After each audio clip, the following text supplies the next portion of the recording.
ماليش بخت يا اختي مع حد ابدا، حتى جيراني. طب وحياتك ولا ليك عليا حلفان، عمر ما قصرت معاهم ابدا. يبقى يا اختي واجب يعاملوني زي ما بعاملهم ولا لا؟ لكن تقولي ايه بقى في جيران اخر زمان؟ انتي عارفه الراجل ابو سيد لحد النهارده ما حطش في عينه حصوه ملح، وجه وقال اجيب لي بمبه تلاجه من اللي بيدوروا بالكهرباء، مع اننا يا حبيبتي مدخلين الكهرباء عندنا في البيت. يبقى حجته ايه بقى؟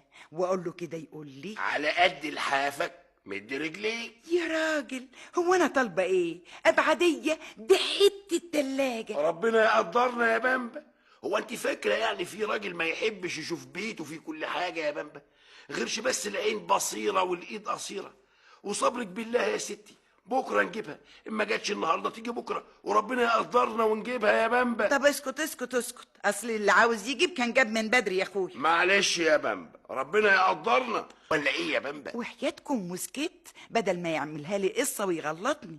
وقلت بقى في عقلي بالي جيراني بقى مش ممكن يأثروا معايا ابدا، امال ايه يا حبيبتي؟ ده حتى المثل بيقول الجار للجار. وحياتك ما كدبتش خبر. بعد ما طبخت اتغدينا وحمدنا ربنا، قلت بقى اروح ايه، اجيب الحلل اللي انا طبخه فيها واروح على الست واجيبها.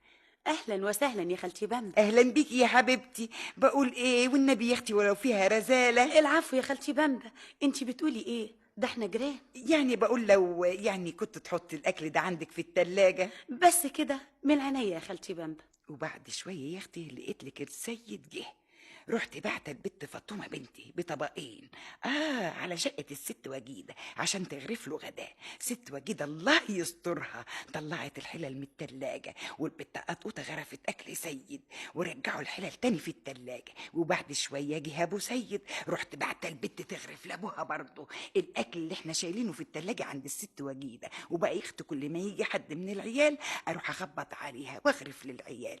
بس يا اختي بقيت ملاحظه انها مقموصه كده ما تعرفيش ليه.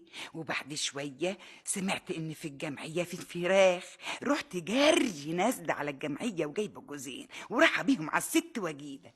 متاسفه قوي يا خالتي بامبا، الفريزر مليان، لكن اقدر احاول واشيل الجوز. اما انت مالكيش حق ابدا يا ست وجيده. طب والجوز التاني ده بقى يخسر؟ غصب عني يا خالتي بامبا. غصب عنك ده ايه؟ هو انت يعني بقول ايه، انتوا حاطين ايه في الفريزر؟ وحياتك حاجات لجيراننا حبايب زيك كده برضو، حتى شوفي ودي ايه دي بقى؟ دي لحمه بتاعتنا. لحمه؟ اما مالكيش حق ابدا يا ست وجيده. هو الواحد مش لازم يراعي جاره؟